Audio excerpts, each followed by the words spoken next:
Urine ఆగడం ఇవన్నీ మనం మామూలుగా ఎల్డర్లీ మెన్ అంటే పెద్దవాళ్ళల్లో మగవాళ్ళల్లో చూస్తూ ఉంటాము.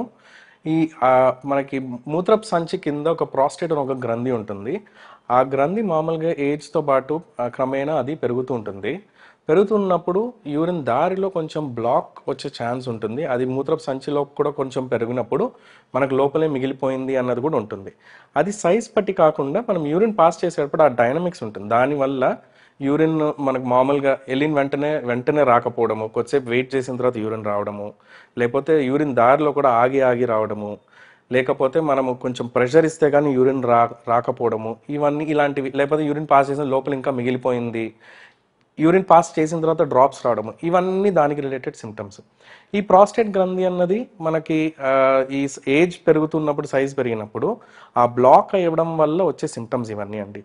దీనికంటూ మనము మనం దీన్ని కనుక్కోవాలంటే ఒక అల్ట్రాసౌండ్ స్కాన్ చేసి దానిలో యూరిన్ ఎంత మిగిలిపోతుంది అన్న శాతం చూసుకొని దాని ప్రకారంగా దానికి మందులు ఇవ్వడం జరుగుతుంది.